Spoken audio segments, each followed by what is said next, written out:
Well, hello, beautiful people. Welcome to M4L Academy's Rhetoric for the Republic. I am so excited to be here. This is the newest event that M4L Academy is doing for our members. We actually host these live in DC once a month. We have a different topic, different speakers each month. They're free. Come and join me in the audience. Register. You can find out more information about the dates and upcoming topics at our website, m4lacademy.org. The next one, just so you know, is November 13th. Put the bug in your ear, come and join me. Boy, this weekend has been incredible. Such powerful messages, such great information shared. And it's really cool because in today's world, we are able to communicate so easily that we can share this everywhere, right? Like we're live streaming this around the country, around the world. I just think that's awesome. We communicate so much. Did you know we send around 400 billion emails every day globally? We post about 1 billion times across more than 200 social media messages. But what are social media platforms? But what are we really saying? Are we even connecting with each other? Are we truly listening to understand? Or are we just speaking at and past each other? Unfortunately, the trend today is not to listen to each other, especially if the other person has a different perspective or doesn't agree with our point of view. No more agree to disagree. Instead, we're told to cut off, cut out, or worse. That is why it is more important than ever before to be willing to talk to people who have a different perspective than us. Communication is key to understanding each other, and whether it's in our families, in our schools, or in our nation, we have to be able to talk to each other. We're told to turn down the temperature, but what we really need to do is turn up the conversation. And that, of course, is why we're here today. To reach across the aisle, to have that tough conversation, and to rediscover the lost art of rhetoric. Because, you see, rhetoric is more than just fancy words and complex arguments. It is the art of effective communication, persuasion, and most importantly, understanding. As Aristotle said, rhetoric helps us to deliberate on the issues that really matter, especially when the arguments are complex, the stakes are high, and if our listeners don't really have the best attention span. Moms for Liberty, we're not afraid of high stakes. We stand for truth, especially when the narrative threatens our parental rights or our children's well-being. But just because we stand for that doesn't mean we always know what to say, right? That is why we created Rhetoric for the Republic, to help fill the gap between the everyday parent and the professional pundit. We want to equip you. We're here to give you that confidence to be able to engage in everyday meaningful conversations, to convene ideas that will truly move this country forward. Because that forward movement doesn't just happen in DC, it happens every day in everyday life. In line at the grocery store, at the PTO meetings, at your kid's soccer game, and over the family dinner table. Today's debate, we are proud to partner with an amazing organization, Braver Angels. This organization is committed to reopening the lines of communication across the political spectrum. Their mission is to help Americans to talk, listen, and truly understand, even when we disagree. And they want to hear our moms' voices. They're not going to tell you to sit down, be quiet, or shut off your mic. So make sure you get involved. Our topic today is a very hot button one. It's AI in education. Our speakers will be debating the resolution of AI, artificial intelligence, supports student educational development. What do you think about that?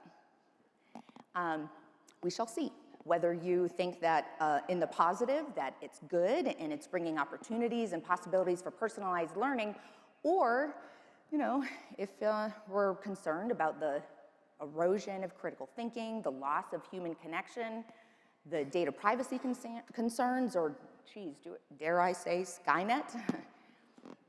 Either way, AI is here to stay. So if you think that AI is the hero of the future or a risk that is simply too great to take, well, let's talk about it. Please help me welcome our speakers to the stage.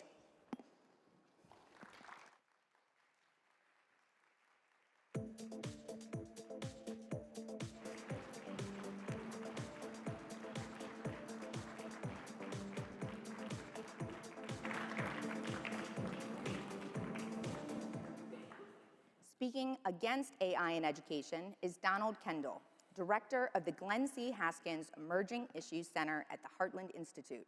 His sharp insights on technology, policy, and the future have been featured in national media and best-selling books, including Writing with Glenn Beck. On the other side, speaking for AI in education is Edward Hudgins, Ph.D., founder of the Human Achievement Alliance and champion of unleashing young minds through individualized learning and exponential technologies. And of course, to moderate the debate is Jessie Mannisto, former CIA analyst and Google Policy Fellow, but now Director of Debates at Braver Angels. She was always interested in communication, but truly found her calling after attending a debate with the Young Socialists and Charlie Kirk. Let the debate begin. Good job. Thank you so much, Missy, and good afternoon, everyone. It is such a pleasure to be here at the Moms for Liberty Summit. Let me tell you a little bit about why. Missy already said it. I'm not going to go into too much detail, but yeah, my first national debate, we do online debates where anyone can speak. This is our very special expert debate, but we do community debates as well. And when I was just a volunteer for Braver Angels, I participated in one on a subject, perhaps of interest to this crowd, book banning. And I said, hey guys, this is about collection development, policies for our schools, and what we endorse to children. I was so scared to talk about this because I have a pretty progressive friend group, and cancel culture is real, my friends. So, you know what? They listened to me. And they said, I've never really thought about it that way before. I'm not sure how many minds I changed, but they didn't run me out of the room. And now I direct the program, and it is the honor of my life. But let me tell you, I want more Moms for Liberty voices in our debates. So we have a booth over there. Afterward, when you're wandering around, come talk to me. I can help you set this up. I can help you find progressives who actually want to hear what you have to say. But today, we have just a fascinating topic to talk about. AI is a great topic because the division isn't left and right. It runs through the left and through the right. And so, even though we have this conflict, each side is very clearly looking for the same thing, which is a healthy, constructive world for our children. A better society where we make the best of this technology that's here, but we figure out what the problems are together. So I'm delighted to be here to bring these two minds together to debate on this topic. So here's how our format is going to work. We will begin with 7-minute opening speeches, and then each of our speakers will be offered a 3-minute rebuttal. After that, we will take questions. Now, our questions have been pre-screened. I hope you came by our booth and had a chance to write one down. Speakers I know, or questioners I know you're over there. We look forward to hearing what you have to say for this conversation as well. And then our speakers will get closing statements. Now, before I call this debate to order, I do want to let you know that we always run a Braver Angels debate with a controversial statement, but it is never the House position of Braver Angels, nor is it the House position of Moms for Liberty. We have an affirmative speaker and we have a negative speaker, and we find the truth by debating it, okay? So, it is now my honor to call this debate to order. The resolution on the table is resolved: AI supports student educational development. We now turn to our affirmative speaker. Ed, you have 7 minutes.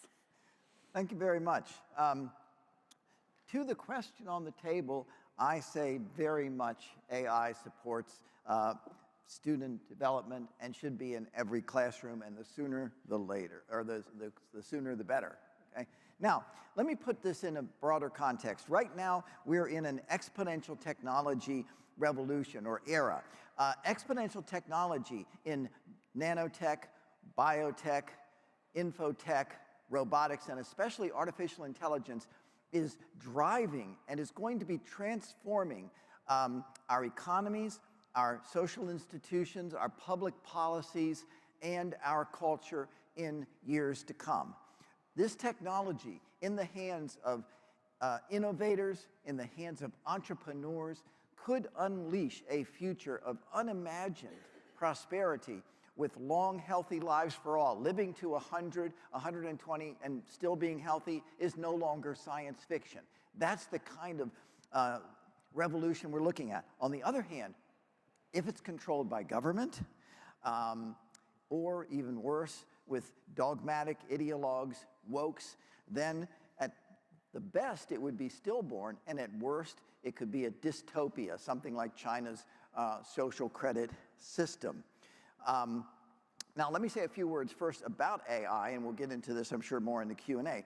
When you think about AI, we have AI in every pretty much thing we have. In our phones, in our toasters, you name it, we have AI. But what we're talking about right now is the large language models that some of you are now familiar with, ChatGPT, Gemini, Claude, Grok, and the like. And what they do is they go through massive amounts of data, and they're able to figure out what the language means, and therefore you can ask it questions, you can ask it to do things, and that sort of thing. And that's sort of what we're looking at. But what's interesting is we're now on the verge of AIs being able to upgrade themselves, to look at themselves and say, I could be more efficient if I do the following. That's the kind of thing that we're looking at in the future, and this is very important. AI is evolving right now. If we have this meeting in a few years, I'll probably be saying a lot of different things. So we're in a transition period where we don't know where AI is going. Now, I want to say a few things about the incredible potential of AI. For example, a few years ago, an AI reviewed 10,000 MRIs of healthy brains and 1,000 MRIs of brains that had either Alzheimer's, autism, or schizophrenia. The AI is able to look at the healthy brains and determine which ones are probably going to be afflicted by those ailments. Give you another example. There's a company called In Silico, and what it is doing is going through massive amounts of health data in order to look at the combinations of factors, including our genetic makeups, that cause us to be healthy or not healthy. So in the future, possibly they could come up with treatments for each and every individual, tailored to each of us, to each of our genomes. That's the sort of thing we're looking at. We're looking at AI transforming entire industries. The future is incredibly bright. I'm going to say there's 3 reasons why we need AI in the classroom. The first reason is that kids need to understand AI because it is the future. It's here right now. It's not just the future, it's the current. Many of us don't understand it fully. I don't understand it fully, frankly. And that's why our kids need to be trained in what it is, how it's developed, where it's going, those sort of things. And I want to say something very important. Because it's still evolving, we have to, in our classrooms, introduce the concept coming from Karl Popper and people like that about when you look at something, when you look at an opinion, when you look at a discovery, you try to see how would you work on the other side? How would you fail to falsify it? So if a chat bot tells you something and it seems weird, think about the other side. We have to train our kids to have that kind of skepticism in order to really get at the truth. The second reason to have AI in the classrooms is that kids need to understand it because they're going to be the ones that we want to use it in a free society, in a society of economic liberty. We want them to be the ones to cure diseases. We want to be them the ones to come up with new materials for industry and so forth. We want them to be the ones who figure out how to colonize and terraform Mars. I'm really big on that. Hope I'm around. Hope my kids, my 2 14-year-old daughters, can maybe do a visit there. We want our kids to be the ones who actually use this technology to do these incredible things. The third reason I'm for AI in the classrooms is AI is key to a very necessary revolution, education revolution to individualize education. Now let me put that in a broader context. We have right now in this country a century-old model, an assembly line, one-size-fits-all model for education. It came up in the 1920s from a guy named Frederick Taylor who came up with concepts of mass production. And that's how we tend to do it. We come up with an average of this is what kids should be doing in the 9th grade. Here's where they should be. We give tests. That is the model. It was originally because we wanted to have citizens who could work on assembly lines. But that's not the case today. It's brain work that is going to be most valuable in the future. There's a reason why this approach doesn't work very well. It's because, as all of you as parents know, kids are individuals. They learn different ways. Some are visual, some are textual, some have different emotional ways of approaching issues, right? And so we need to have that kind of individualized education. Now, a century ago, the alternative, and we see this in many areas, was Maria Montessori, an Italian woman, I'm half Italian, by the way, who came up with the idea of individualized education. And there's a reason why the co-founders of Google, Jeff Bezos, the founder of Amazon, the founder of Wikipedia, and so many of these entrepreneurs went through the Montessori individualized training system.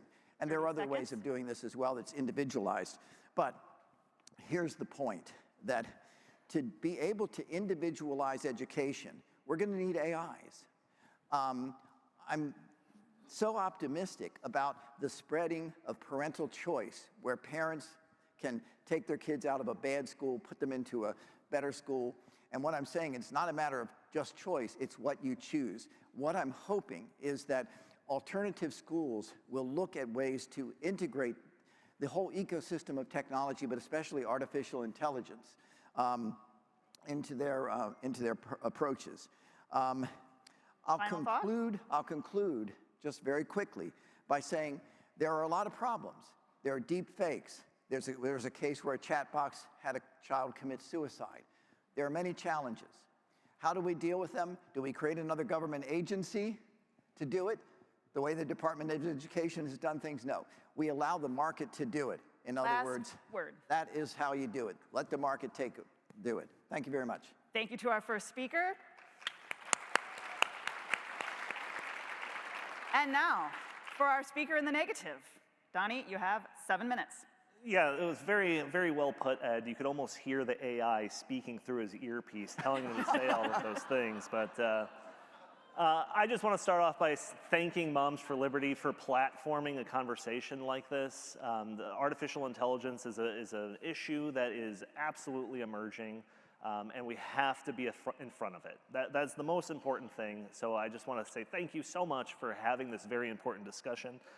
Also, before I jump into my remarks, I want to encourage everybody that's interested in this topic at all, find me out in the hallway. I've been wandering around. I yearn to have conversations like this and to get your people's, just your average person's opinion on this issue, because I just find it so important. So I'm the director of Emerging Issues Center at the Heartland Institute. We try to find the issues that are kind of on the peripheries that aren't really getting the attention that they deserve, and then bring them into the forefront of the conversation. And AI is absolutely one of those issues. I absolutely agree with Ed. It's an incredibly important thing. The revolution that's going to be instigated by artificial intelligence becoming ubiquitous is probably understated. Anything that you've heard about the potential of AI is probably downplaying it. It's going to be massive. That's why it is so important that we have these conversations. And I also will say that I am not some anti-AI crusader. I did not found the John Connor Institute for Destroying Robots or anything like that. I am actually very hopeful, but I also think that it is very important to think about the worst case scenarios so that we could potentially mitigate some of the problems that might come along with this AI revolution. Because if we did that same thing back with the previous digital revolution, the social media revolution, maybe we wouldn't find ourselves in some of the mess that we currently are. So Facebook is only about 20 years old. Instagram is like 14, TikTok is barely 7 years old. But these things, these platforms absolutely changed the landscape when it came to media consumption, how people get their news, how people derive their entertainment, how they stay connected, and all of that. It's billions of users. When it comes to younger generations, it's basically 100% of younger generations use social media, at least to some extent. And the reason why these platforms exploded in popularity is because they're incredible.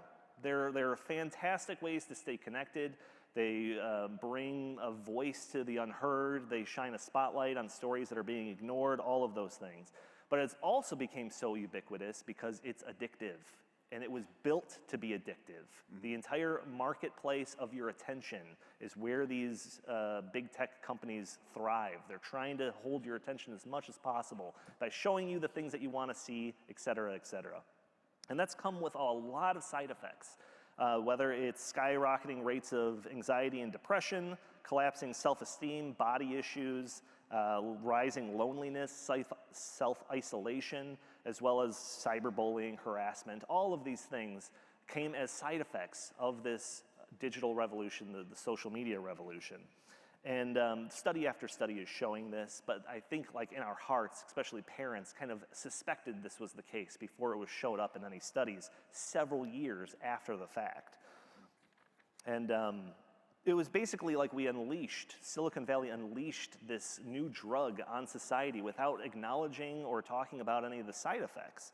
So now the AI revolution is here. Like Ed said, this revolution is going to be massive. It's absolutely going to reshape and transform everything, whether it's our entertainment system, our judicial system, our healthcare system, our information networks, and our education system, the way that we teach our children, right? How to view the world and each other and all of that.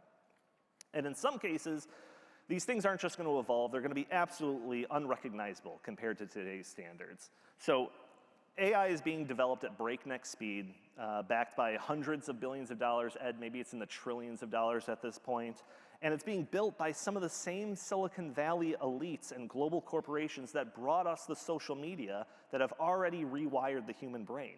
That alone should cause us to pause, because this time it's our children's minds that are going to be reshaped by systems we don't understand, controlled by people we didn't elect, based on rules that nobody voted on. So we are conducting a massive social experiment, and it's one that we're putting America's children right in the center of the petri dish.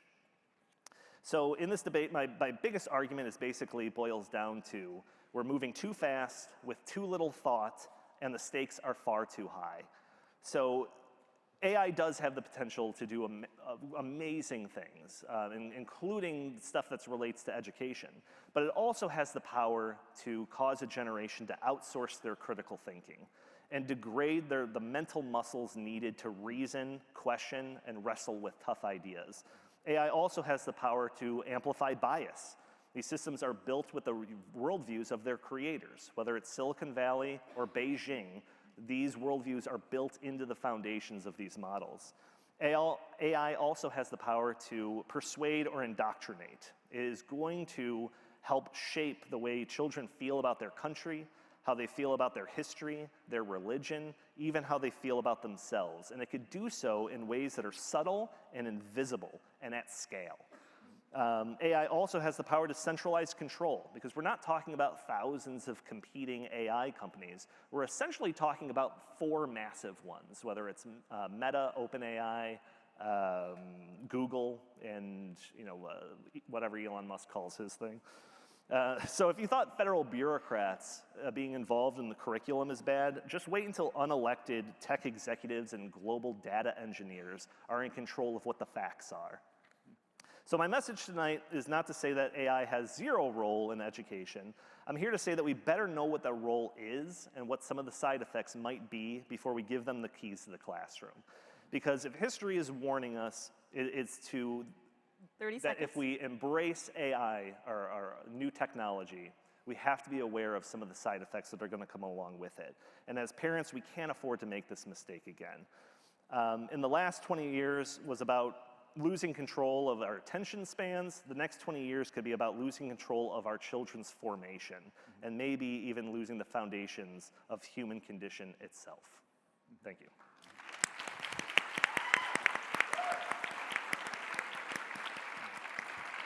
And now, Each speaker will get a 3-minute rebuttal before we move to questions. So back to you, Ed. Okay, thank you very much.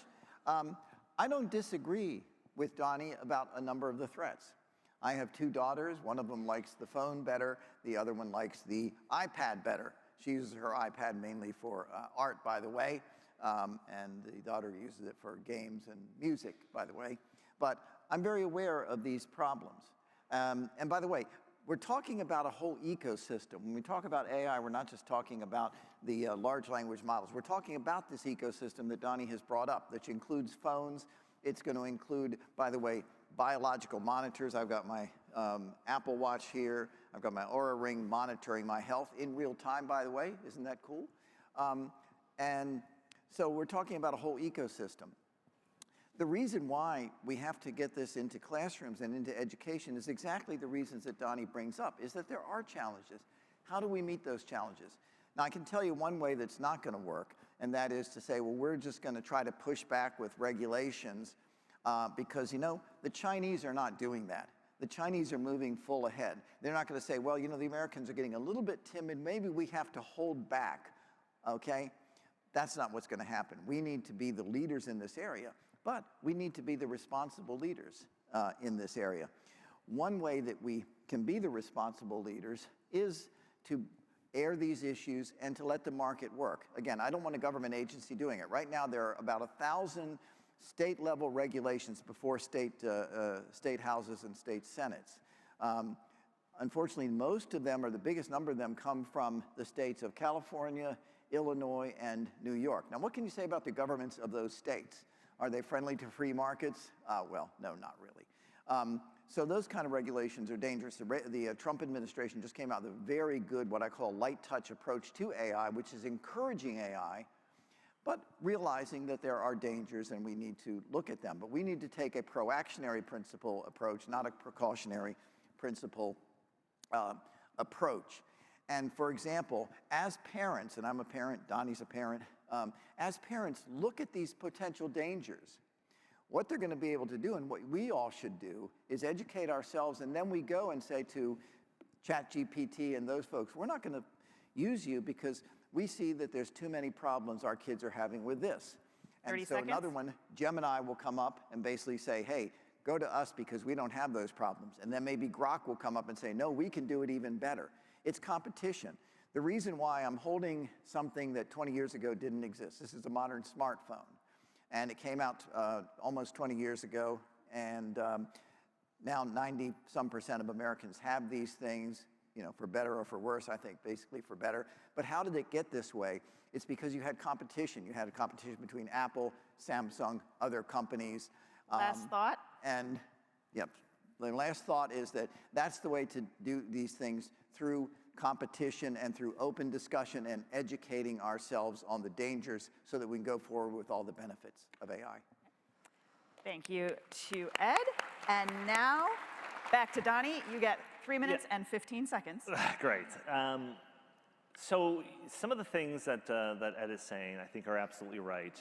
The idea that, you know, education could be tailored per student based on, you know, their specific needs or skill sets and all that sort of thing is absolutely the case. But it does so by collecting data on them. And it's data that's, okay, they're not responding to this prompt or this way of teaching, so let's approach it this way. It's a thing that, you know, our educators, you know, attempt to do, but, you know, at scale, when you have 30 kids in your classroom, it is difficult. That's why, like, tutoring or something is usually pretty advantageous. But if we have artificial intelligence that's able to do that, that's fantastic. But the thing is that it's not just the data on their learning styles or their habits that's going to be collected. It's all sorts of data that you know, from home life to their beliefs, even to their emotional health or anything like that. And it's all fed back into the models of the corporations that are using this so that they can use that data to fuel their artificial intelligence. Because data really is the resource of the future. You know, oil, that sort of stuff, gold, whatever. Data is the future. That's what drives the artificial intelligence. And basically what this idea is let's plug all of our children into it so that there is no privacy. All of their data, everything that they utter whether it's in private or some feeling that they had, or what is going to be collected, now harvested by these big Silicon Valley corporations that are going to be using it for profit. And so I outlined kind of all of my fears when it comes to artificial intelligence in my introduction. But truly my biggest fear, and this is like at a very personal level, I've had this thought before, but it really kind of coalesced when I was watching the four dads up here talk, where they were talking about what it's like to be a parent and the values that you're trying to instill in your children and all of that. And so my oldest is only 5 years old. So the biggest questions that he has for me is, what Pokemon is the strongest? It's nothing too serious, but I'm anticipating those big, hard-hitting questions, as he grows up. And I had this fear, thinking about artificial intelligence and the role that it's going to play in our society. I had this fear that I would walk downstairs one day and I would catch my son talking to ChatGPT, asking it the personal questions because he was too embarrassed to come to me. And if we're going to be supplanting those sorts of relationships with technology, that's really just a digital face on a giant corporation's body, is absolutely frightening to me. So those are the kind of the larger implications 30 that seconds. we do have to wrestle with when we decide that we're going to just go full steam into the AI revolution. I see the rest of my time. All right, now I will get us started with a thought of my own to get the questions rolling. But Missy, if you can find for us Rebecca Day and Bill Brewer, who will be up after I offer a question in the form of a story, which we'll roll in with the first question. So I am a fan. I'm a power user of ChatGPT myself. I confess to that. It's kind of my buddy at this point, my co-intelligent creative partner, kind of like the Hobbes to my Calvin. I love arguing with it like that and fighting with it and just talking to it. It's not alive, but it's my stuffed tiger that I talk to as a grown-up. But that's the key, right? I am a grown-up. And I am also terrified of what we do with children as we adults figure this out. So I'm going to tell a little story that I think will be illuminative and relatable to all of you. So ChatGPT knows that I do not believe there is such a thing as a non-binary individual. It knows I've been canceled for saying this. It knows this is emotional for me. And it's been actually supportive. You can get it to do that. But that's in the usual context that I talked to it about debate planning, about psychology, about interests of mine. But one day I changed to a different context. I was talking to it about plotting and world building for a novel that I'm writing for kids. And I want it to role play a character in this world. And suddenly it gives me a full-on woke response with a they-them character. And it's like, you're going to love this. What? ChatGPT, I thought you knew me. I did not take kindly to it. I yelled at it. But after I expressed that shock, I did get curious, because I'm interested in this subject. So I said, I think that's harmful and false. So why did you give it to me? Here, in this context, where suddenly I am talking about children's fiction. And here's the core thing I want you to understand, which both of our speakers have alluded to, the architecture of a large language model, the technology that fuels these chatbots. Imagine it like a city of lights. It's all math running, but don't worry about the math. Just picture this city with traversed boulevards, the major roads that are lit up because of the connections between words. If you say the word creative kid, fantasy world, you want to know what word comes up close to that? Queer. Non-binary. It is a salience machine. It's not trying to tell you the truth.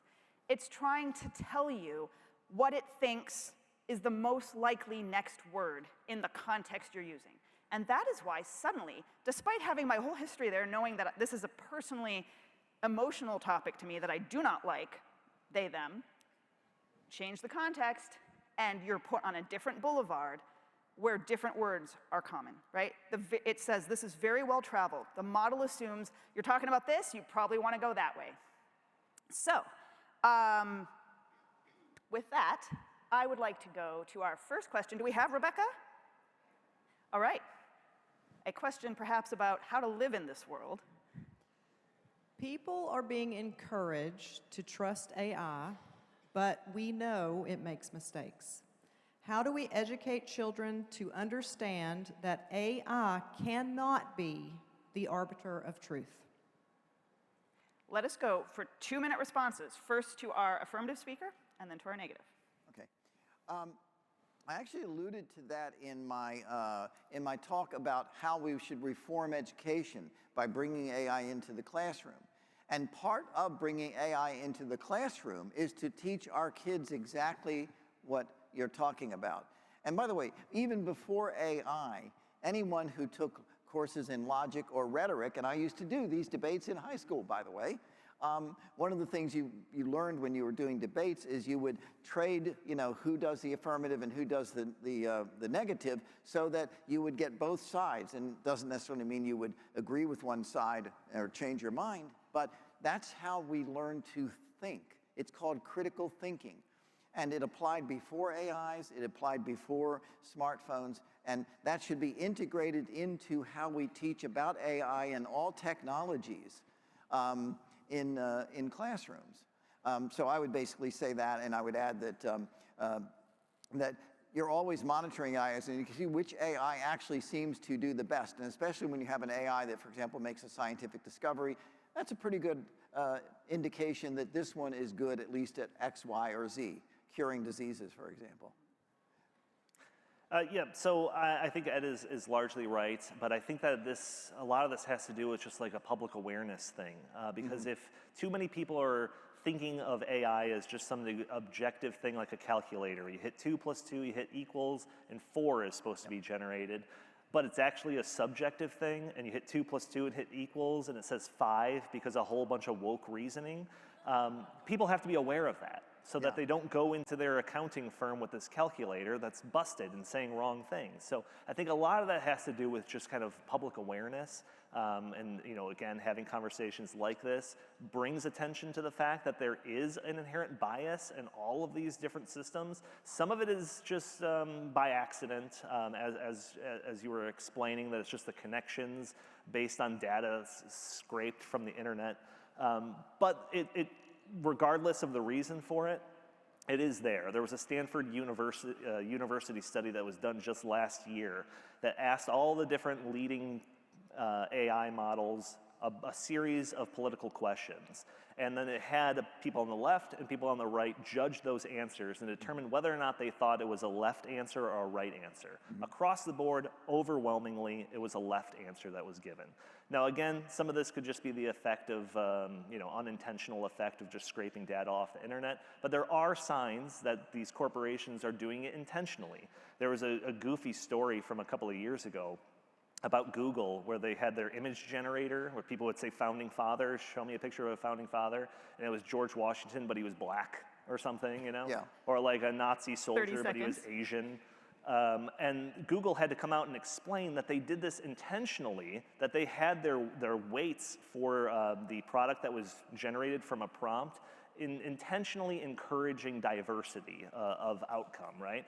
Despite what the reality was, they were trying to force their kind of ideological agenda on the matter. Now, that's a goofy version, but thinking of it applied to other things, it kind of gets scary. For our next question, we'll switch the order, so you'll get to go first, Donnie. I'm looking for Bill Brewer. Yep, right here.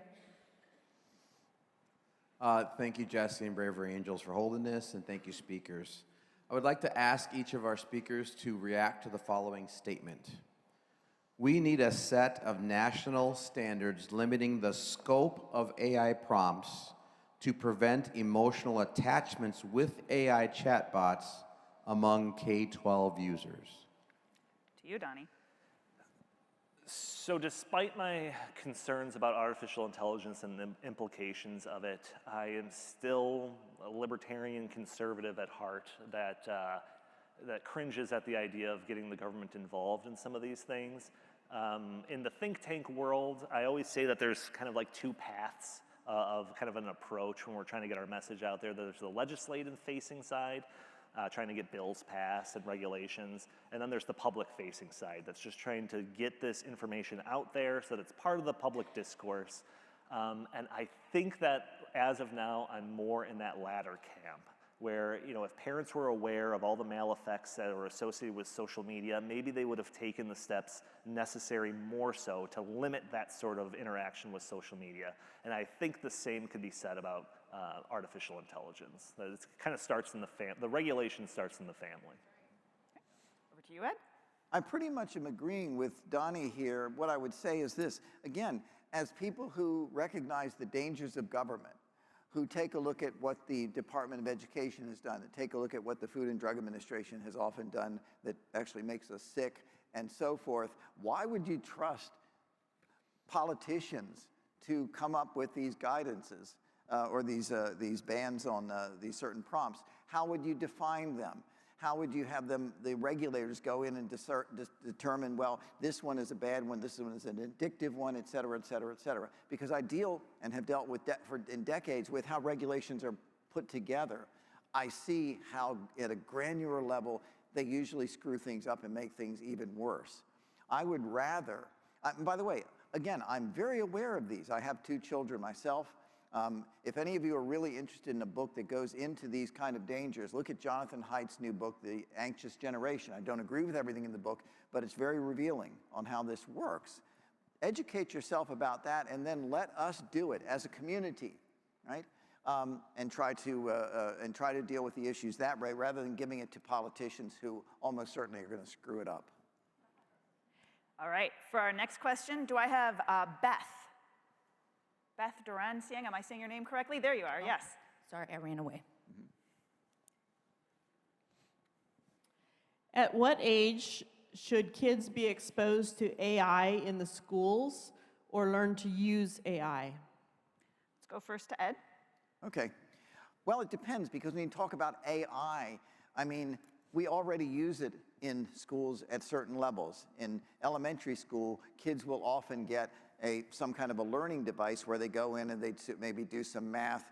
But one of the interesting things, and I've seen some of these, is it actually teaches them, if they give the wrong answer, it gives them some prompts about how to think about how to get the right answer. It might give them a template, for example.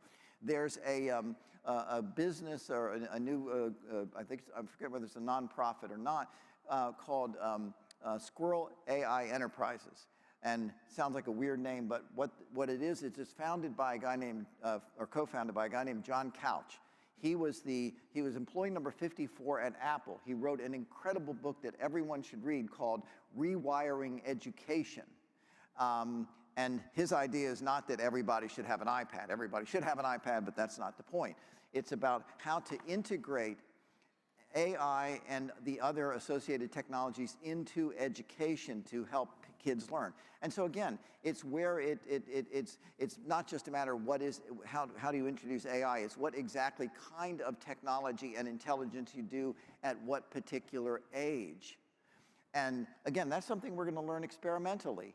I have a table out there, Human Achievement Line table. I'll just mention, I have a piece that I wrote after I went to the parents' night at my kids' high school when they just went to ninth grade. It's called AI Eating Your Homework. So you can take a look at my piece where I actually discuss just your point about where you introduce AI. So I think that when it comes to exposing, children to artificial intelligence, it almost kind of, that terminology seems a little like loaded, I guess, where it's like, when should you expose your children to like TV? It's like, well, they're watching Clifford right now, probably, but I don't give them the remote. So I think that there are certain like AI tools that are perfectly appropriate to young children. Ed talking about like the way of teaching basic math to little kids. I think is a perfectly appropriate way. In fact, me and my 5-year-old will use ChatGPT to conjure up stories based in the Star Wars universe because he's interested in that. And we do it together, it's collaborative, it's really fun. But to allow him to have like unlimited access to like a chat bot or something like that, never in a million years. Well, maybe not a million years, but not at the age of 5 for the very least. Because I do think that has a very corrosive effect when it comes to the idea of developing relationships. There's a very well-known concept called, oh God, I'm gonna mispronounce it because I'm on stage, but like AI sycophancy, Whereas just like the AI is telling you, your ideas are wonderful and the best and all of that. Because the AI relationship with you is completely one-sided. It doesn't have any needs. It doesn't have any emotional needs or anything like that. It's all completely one-sided. It's just trying to build you up. But in reality, interpersonal relationships is a give and take. So I would just sour at the idea of my son trying to figure out how to talk to somebody by interacting with AI. It would be absolutely terrible. Are you telling me Hobbes doesn't love me? It doesn't. That's a trick. It's a trick that it's trying to play on you. For our final question, let's go to Representative Brandon Guffey, South Carolina House District 48. Yes, thank you. AI personalization aims to give students content they want and what they need. However, it can create an intellectual echo chamber, preventing exposure to diverse and challenging viewpoints. How does relying on data-driven personalization undermine the fundamental educational goal of fostering critical thinking and exposing students to complex, conflicting information? I'm first. Yeah, no, it's very interesting. It kind of ties into the idea of AI trying to tell you what you want to hear. I came up with this idea for a new invention. Oh, it's the best ever. I haven't told you what it is yet, that sort of thing. But we do know, there has been studies, because this is such an emerging thing, the studies are essentially happening right now when it comes to like the persuasiveness, the ability for it to indoctrinate people to other ideas. That's where it gets really scary to me. There was a Stanford University study conducted just last year that was trying to figure out how persuasive AI can be to the average person. And I just want to read to you a little bit from the conclusion of this study. It says, our experiment showed that language models can generate text that is nearly as persuasive for US audiences as content we source from real-world foreign covert propaganda campaigns. Moreover, human-machine teaming strategies produced articles that were as or more persuasive than the original propaganda.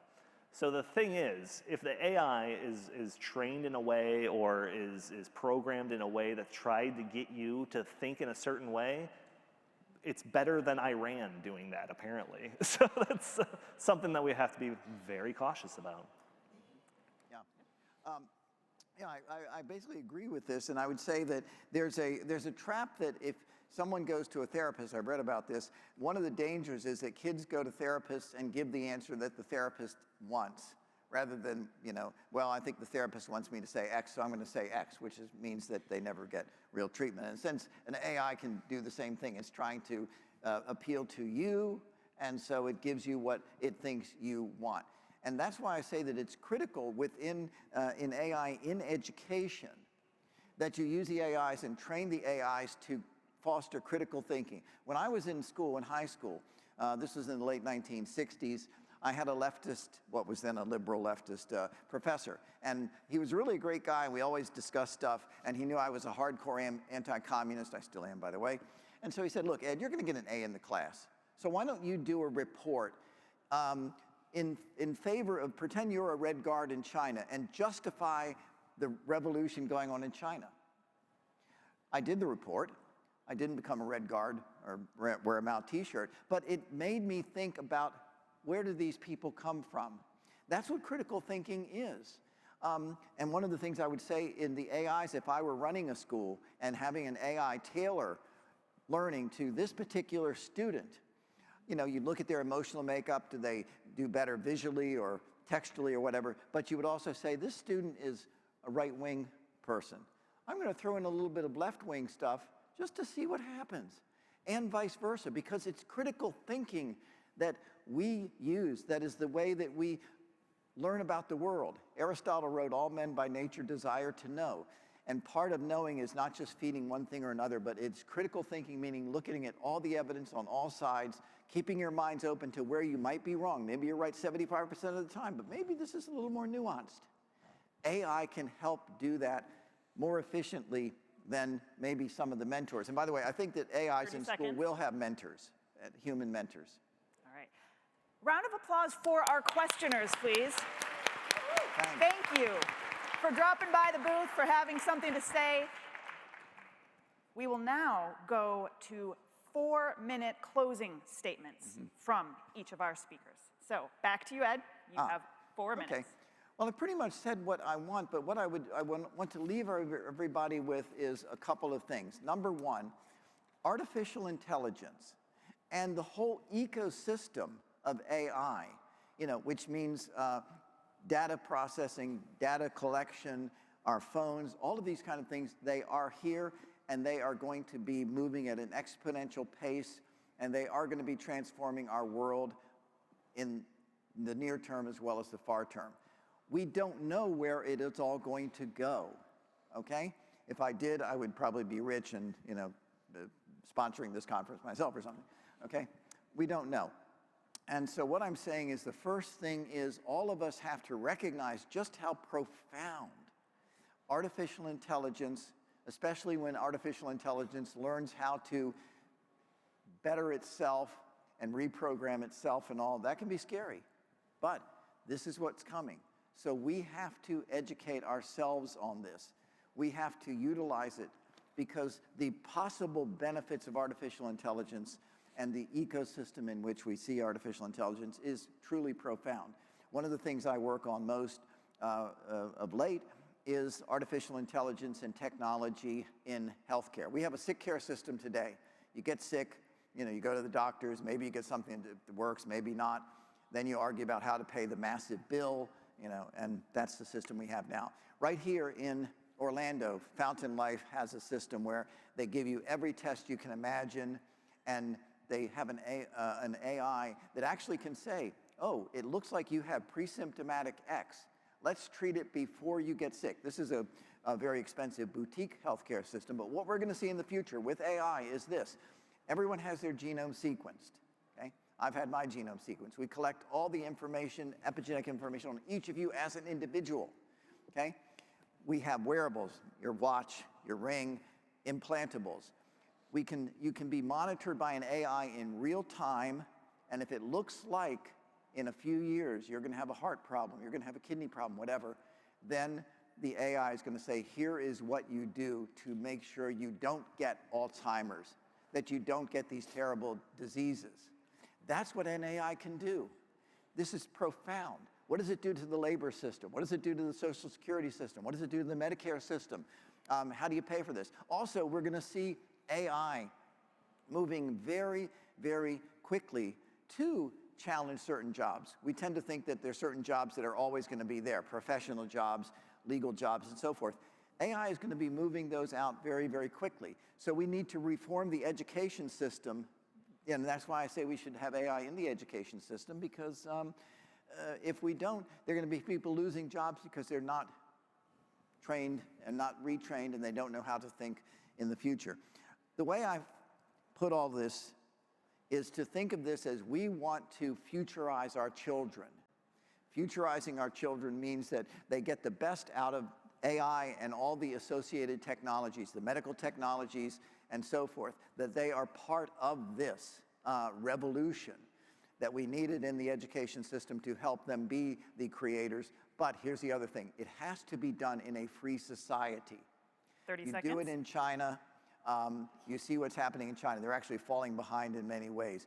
We have to use these technologies in a free society because liberty and freedom allows the entrepreneurs to work in their garages and coming up with weird things like phones and so forth. That's where so many of these businesses started in this country. That's the glory of this country, is we allow entrepreneurs to do these kinds of things. Last Freedom thought. is absolutely necessary for the technology of the future. Thank you, Ed. And now, 4 minutes. So the thing about Ed is he is a hopeless techno-optimist. And I love him for it, I absolutely do, but we really have to be vigilant. That's the most important thing. That's the message that I want to leave off today. When Ed talks about the ways that AI can transform the education system and tailor its learning to all of these, he's right when it comes to the theoretical, right? But we have seen with social media and these big tech companies the way that people are treated as a commodity, right? So there was, I don't think this was a study, I think this was something that was actually revealed, that Facebook amplified or boosted comments on posts that were antagonistic. Because it knew that that would drive engagement, that somebody would see something like, oh, no, you're wrong, or something like that, because their goal is to keep you engaged on the platform, to keep your attention. So that's the reality that we're going to see with artificial intelligence, that these big corporations are going to use it to manipulate, they're going to use it to profit off of you, and it's going to come along with side effects that are going to be seen at an individual and a societal level. That's the thing that we have to be completely vigilant about and not ignore based on the idea of what could theoretically happen in the positive column of the ledger. So I do believe that the AI revolution is coming. It's here. It's going to be massive. Like I said, if you heard, whatever you've heard about the AI revolution, multiply it by 5 because it's going to be massive, especially going into the future. And the impact of it is going to dwarf that of the social media stuff that I keep harping on. But that's exactly why we have to take this serious and have to be vigilant and thoughtful about it right now. So again, I'm so thankful that Moms for Liberty is hosting this debate because it is so important that we're talking about this now and not 5 years later after all of the mal effects have manifested already. So if we get this wrong, we're risking a generation that's informed but not wise, that's connected but not free, that's intelligent maybe, but not independent. But if we get it right, and we insist that human values guide technology, not the other way around, then maybe this revolution won't just make us smarter, it can make us wiser. And that's my hope. I'll end off with a hopeful note as well, because that's why I'm sounding the alarm. It's not because I fear the future, it's because I still think that we have an opportunity to shape it. So I want to thank you all. I think this has been wonderful. Thank you, Ed, and thanks, Moms for Liberty, for hosting this. Thank you, Donnie. Thank you again, Ed. And I just want to say,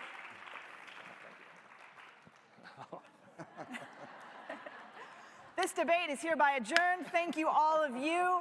And at the end of every Braver Angels debate, we would ask you, if you were in a smaller group, what will you take away from this experience?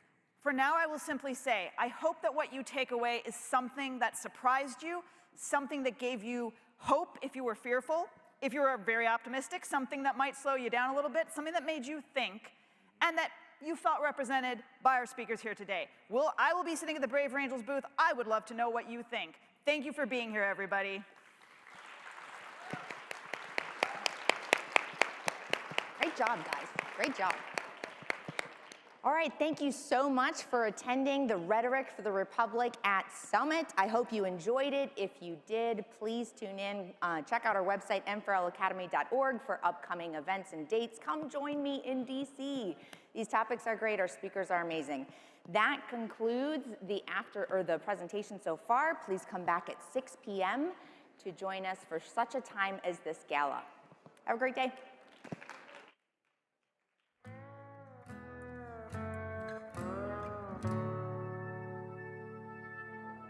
How I still remember the words Grandma said. If you don't stand for something, you'll fall for anything. Let truth and justice lead you. Follow peace with every man. And let your light shine bright throughout this dark land.